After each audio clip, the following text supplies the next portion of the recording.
नमस्कार दोस्तों, Himachal now news में आपका एक बार फिर से स्वागत है। श्री रेणुका जी क्षेत्र के नौराधार में जयराम की आज जमकर जय जयकार हुई है। कांग्रेसी नेताओं ने पार्टी को छोड़कर जयराम व प्रदेश भाजपा अध्यक्ष सुरेश कश्यप में अपनी आस्था जता दी है। कांग्रेस के गढ़ कहे जाने वाले श्री रेणुका जी के नौराधार में जुटी अपार भीड़ ने प्रदेश में मुख्यमंत्री की लोकप्रियता के ग्राफ को एक बार फिर से साबित कर दिखाया है। यही नहीं, राजनीतिक गलियारों में जिस प्रकार कांग्रेस के प्रधान व उप प्रधानों ने आज पार्टी छोड़कर भाजपा को ज्वाइन किया, उससे जो है इनके कांग्रेस के खेमे में एक बड़ी हलचल मच गई।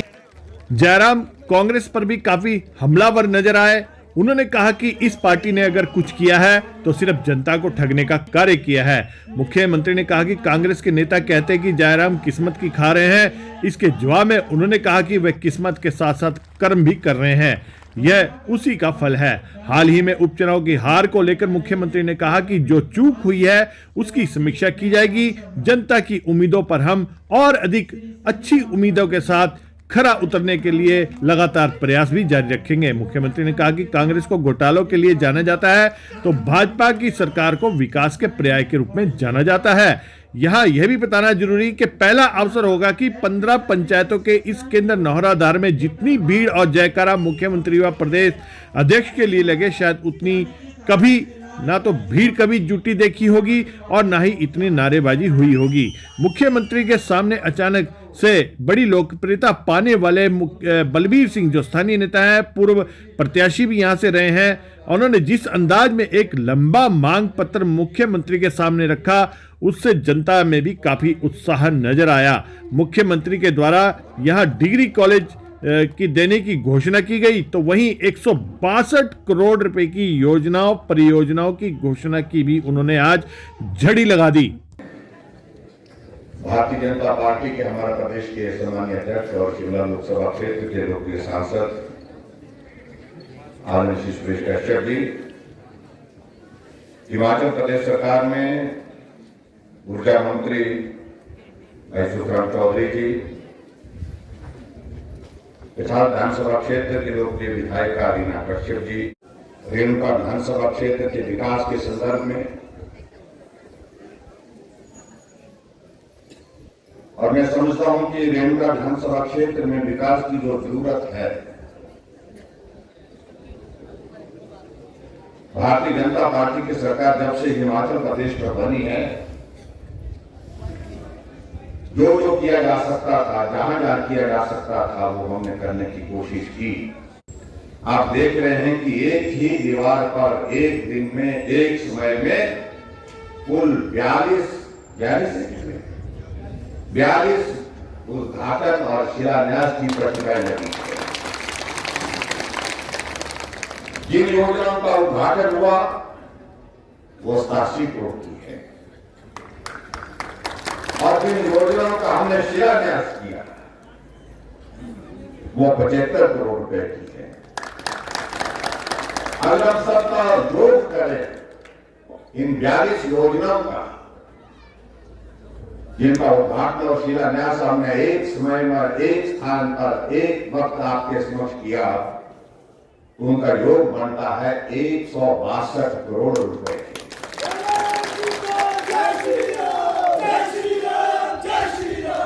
मैं इसलिए उस बात का जिक्र कर रहा हूं तो कुछ लोग इस बात का जिक्र करते हैं कि ये उद्घाटन तो उन योजनाओं के हो रहे हैं जो योजनाएं उस जमाने में शुरू हुई थी, जिनका वो वक्त गुजर गया।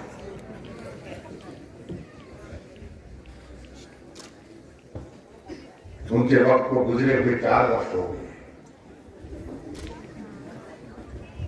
और इससे पहले भी विधानसभा क्षेत्र के अंतर्गत जब आया था पिछली बार, उस वक्त में जहां स्वास्थ्य संस्थान देना था, सब डिवीजन देना था, स्कूल देने थे, हॉस्पिटल देने थे, मेरे पास वो डिटेल इस वक्त मौजूद नहीं है, वो भी हमने किया है, जिसका जिक्र आज की जिला परिषदों में है।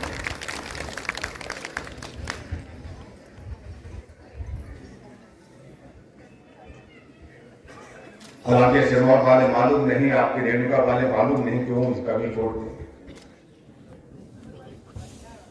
जब आता है तो हम लोग उनको देखते हैं तो ऐसा लगता है कि सब कुछ ठीक होगा, लेकिन जब परिणाम निकलता है तो ठीक नहीं निकलता।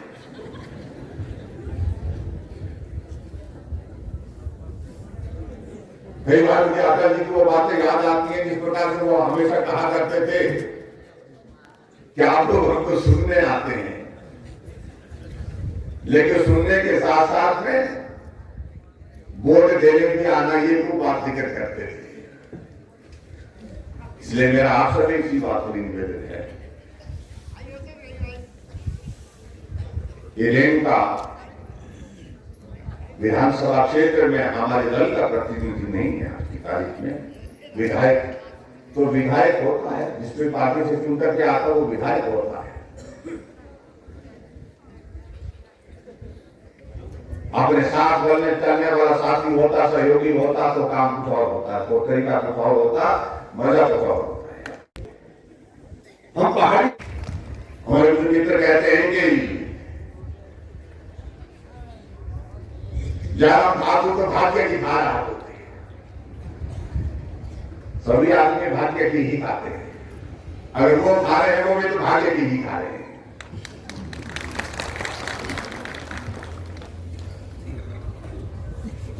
मैं उनके बारे में कुछ नहीं कहना चाहता हूं, वो इन बातों का जिक्र करते हैं, लेकिन इस बात को मैं कह सकता हूं कि हमने जितनी करीबी से गरीबी को देखा है, गरीबी को जाना है, गरीबी को समझा है,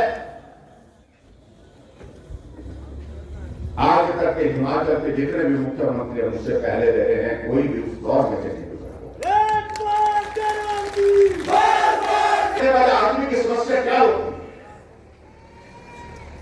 जिंदगी खत्म हो जाती है, पहाड़ चढ़ते, पहाड़ उतरते, पहाड़ चढ़ते, पहाड़ उतरते। और आज से पहले जो नेता बने होंगे तो मैं उनके बारे में ज्यादा नहीं बोलना चाहता हूं। सब लोगों ने अपने अपने कर्म किए हैं, अच्छा काम किया होगा, लेकिन जितने पहाड़ हमने चढ़े उतरे उतना कोई मुख्यमंत्री नहीं होगा। मुझे लगता है मैं हिमाचल को है, इसकी किस्मत अच्छी है, भाग्य अच्छा है। मैं हिमाचल प्रदेश की विधानसभा में पिछले 24 साल से हूं, अगले साल जब चुनाव होगा तो 25 साल होंगे। भाग्य नहीं, हम कर्म की खा रहे हैं। हमने संघर्ष किया है, मेहनत की है, और क्या करते हैं हम?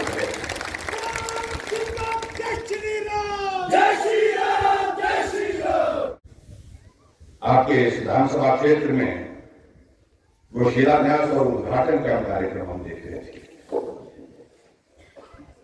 हमारे आईपीएस, हमारा जल शक्ति मंत्रालय की तरफ से जल शक्ति का विभाग की 66 योजना है, 55 करोड़ रुपए।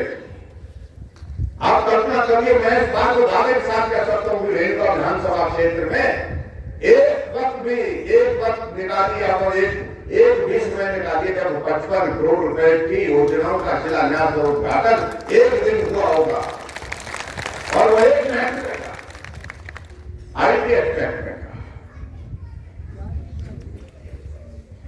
और 15 योजना हमारे पीडब्ल्यू डिपार्टमेंट की, और जो 15 योजना जिनका हम शिलान्यास और उद्घाटन किए हैं उनकी लागत 96 करोड़ रुपए, 96 करोड़ रुपए।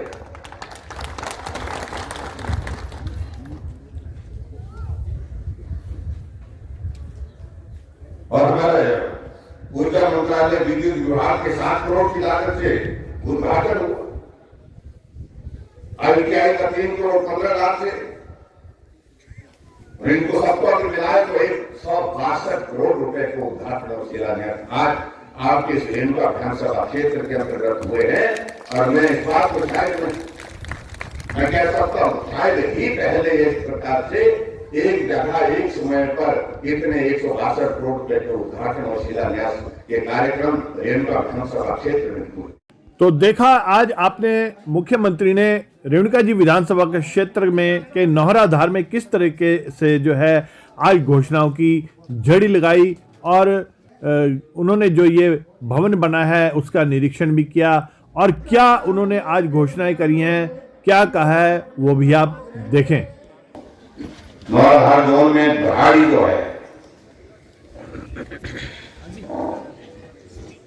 बढ़ाड़ी है ये, बढ़ाड़ी में पीएससी खोलने की बात कही गई है। तो बढ़ाड़ी के लोग आए हो गया चाहिए पीएससी चाहिए, तो आपको ये पीएससी दे दी जाती है। घोषणा करता हूँ कि ये पीएससी आप हो जाएंगे और आपको भाई और शुभकामनाएं।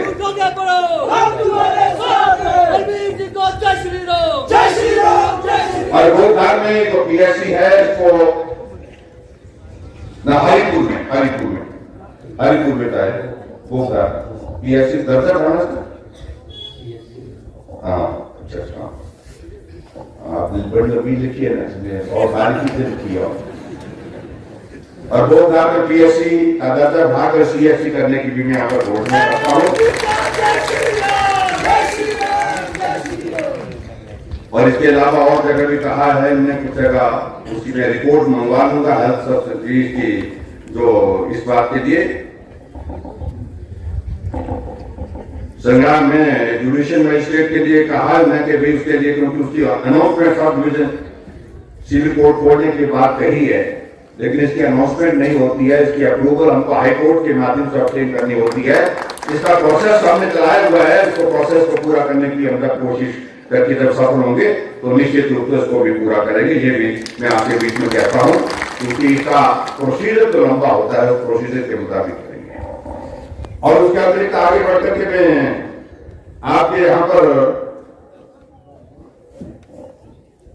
एक सीनियर सेकेंडरी स्कूल घोषणा करता हूँ, और यहाँ या तो आप लोगों को बैठ करके देना चाहिए, क्योंकि बहुत सारी लंबी लिस्ट दी है, बहुत सारा संभव नहीं हो पाएगा।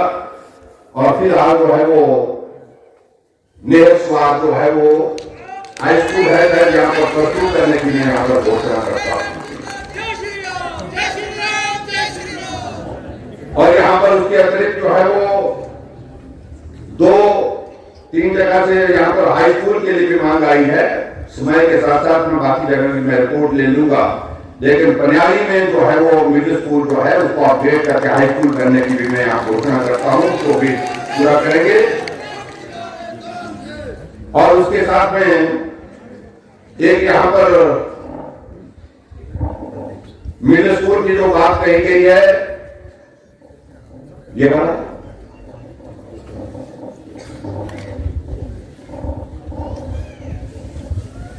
एक तो संग्रह है, तो ये यहाँ पर प्राइवेट स्कूल है, तो प्राइवेट स्कूल को अपग्रेड करके इसको मिडिल स्कूल करने की मैं यहाँ पर घोषणा करता हूँ। और दूसरा देवर घाट में भी इन्होंने मांग की है कि यहाँ पर इसको दोनों स्कूलों को जो है मैं मिडिल स्कूल करने की यहाँ पर घोषणा करता हूँ। मैं सारे नहीं होने अगली बात क्या है थोड़े दिन बाद, तो बाकी सारी चीजों की रिपोर्ट मांगूंगा मैं। इसके अतिरिक्त आगे बढ़कर के एक जो है आपके यहाँ चारना में हमने मालूम पड़ा है कि जमीन आपके पास उपलब्ध है, और अटल आदर्श विद्यालय की मैं भी यहाँ पर घोषणा करता हूँ। अटल आदर्श विद्यालय एक विधानसभा क्षेत्र को अभी तक हम एक देने की स्थिति में हो पा रहे जहां जमीन उपलब्ध हो रही है। और अटल आदर्श विद्यालय का कॉन्सेप्ट आपको मैं बड़ा स्पष्ट कर दूं, क्लियर कर दूं। उसके अंतर्गत क्या होगा, ये लगभग बहुत बड़ा स्कूल होगा, जो हमारे सरकारी स्कूल जैसे हैं उसी तरह से सरकारी स्कूल होगा, लेकिन यहाँ पर हॉस्टल की सुविधा भी होगी बच्चों को रहने के लिए। और यहाँ पर जो है लगभग 40-50 करोड़ रुपए का इंफ्रास्ट्रक्चर बन करके जो है स्कूल जब बन करके तैयार होगा, बहुत बड़ा स्कूल होगा ये। और यहाँ वो उसको आदर्श करके, आदर्श का मतलब है कि वहां के बच्चे पढ़ाई में आगे बढ़ सकें, उस बात को सुनिश्चित करने के लिए इस योजना के अंतर्गत जो है अटल आदर्श विद्यालय की मैं चारना में यहाँ पर घोषणा करता हूँ, जिसको हम यहाँ पर खोलेंगे। लेकिन तारीख थोड़ी बड़ी है, सोच रहा हूँ कि आपको चाहिए जरूरत भी है कि नहीं।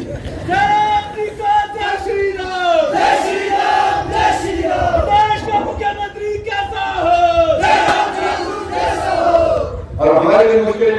जब हम बड़े नेताओं को साथ लेकर के आ जाते हैं, ये जो मंच पर बैठे हैं ये सारे बीच पड़ जाते हैं।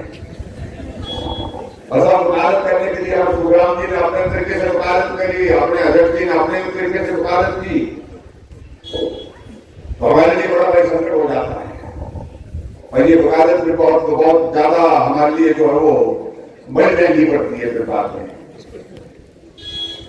मैं आप सबके बीच में इनको सुरेश कश्यप जी और अपने सुखराम चौधरी जी का धन्यवाद करता हूं। मैं तो कुछ चीजों को वर्कआउट भी किया इसमें। एक तो सुखराम चौधरी जी ने और जहां सब लोगों ने जो मंच पर बैठे हैं, हमारे पार्टी के सब साथियों ने बैठ करके तय किया है कि 33 केवी सब स्टेशन की मांग जो यहाँ हरिपुर धार के लिए जो कही है, इसको भी पूरा करेंगे। 33 केवी सब स्टेशन के अंतर्गत क्या होगा कि आपकी बिजली की सप्लाई बिना रुके जो है बेहतर होगी। ये इनको समझाना चाहिए था जिनका महकमा है ये क्या होता है इससे, क्योंकि हमारे को ये जब मैं एमएलए बना तो मेरे को भी नहीं आता था 32 के भी 33 के भी मेरे को नहीं समझ, पता नहीं क्या है ये बड़ा मुश्किल होता है। इससे क्या होता है, वोल्टेज कम है वहां वोल्टेज भी इम्प्रूव होगी, और जहां बिजली को कट लगता है, बिजली को सुचारू रूप से उसको नहीं चलाया जा सकता है, वहां बिजली के भी सब स्टेशन का जो है वो चांदा में भी अलग से मैं सबमिट करने की घोषणा करता हूं। और ये जो और भी दफ्तर से इस प्रकार से सब सारी चीजों को लेकर के, और उसके साथ में एक और बात कहेंगे कि एक इलेक्ट्रिसिटी बोर्ड का सब डिवीजन जो है आपके विधानसभा क्षेत्र के अंतर्गत होना चाहिए। तो मैं हरिपुर धार में एक सब डिवीजन इलेक्ट्रिसिटी बोर्ड का खोलने की यहाँ पर घोषणा करता हूँ, ताकि आपको बेहतर जो है दूर दराज के इलाके के लिए जो है इस तरह की सुविधाओं का जहां आना जाना मुश्किल होता, कठिन होता है, वहां उन सारी सुविधाओं को हम पूरा कर सके। और उसी के साथ साथ में एक और मांग बाद में रह गई, कोई पूरी होगी। हाँ जी, अभी रह गया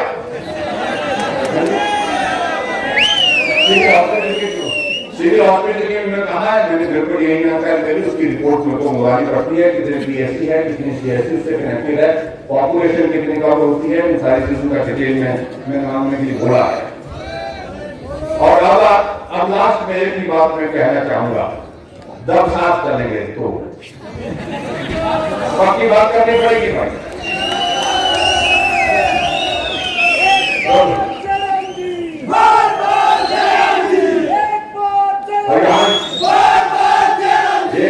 आकर के यहाँ नहीं मानते, अब बोलते रेस्टोरेंट भी चाहिए हरिपुर धार में, वहाँ रेस्टोरेंट है वहां पर, और लेकिन छोटा है तो बड़ा चाहिए। तो रेस्टोरेंट जो है वो हमारी additional accommodation restaurant Haripur Dhar के लिए भी 3 कमरों की मैं यहाँ पर देने की यहाँ पर घोषणा करता हूँ, और उसमें हॉल का भी प्रोविजन करेंगे, ये भी मैं बात कहता हूँ। परंतु मैं आपके यहाँ पर तो एक सबकी एक साझी मांग है कि क्या नौराधार में डिग्री कॉलेज खोलना चाहिए, यहाँ पर खोल करने के लिए ये आपके बीच में कहना चाहता था। और इसके साथ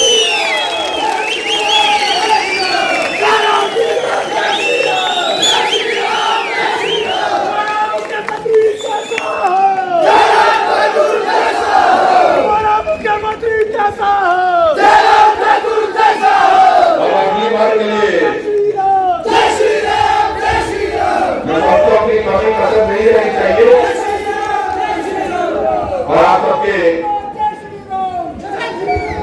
जिस क्षेत्र की वो आवश्यकता है विकास की दृष्टि से उनको पूरा हम करेंगे, लेकिन एक काम आप पूरा करिए, उसके लिए हम आज भी निवेदन कर रहे हैं, आने वाले समय में जब आएंगे तो भी निवेदन करेंगे।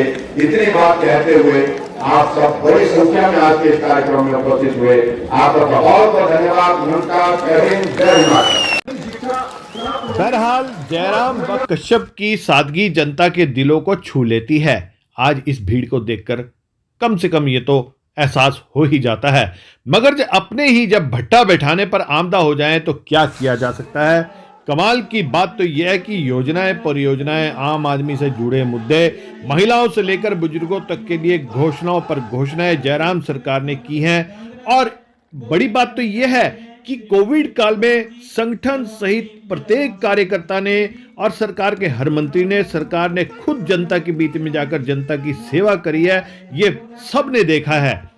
और इसके साथ साथ आपको ये भी बता दें कि सरकार के मुख्यमंत्री, मंत्री और यहां तक कि प्रदेश अध्यक्ष सुरेश कश्यप भी बेदाग और ईमानदार छवि के साथ जनता के बीच में लगातार बने हुए हैं। तो फिर उन महोदय का क्या किया जाए जिनकी वजह से यह उपचुनाव हार में बदल गया। HNN न्यूज के लिए नौहराधार से शैलेश सैनी की रिपोर्ट।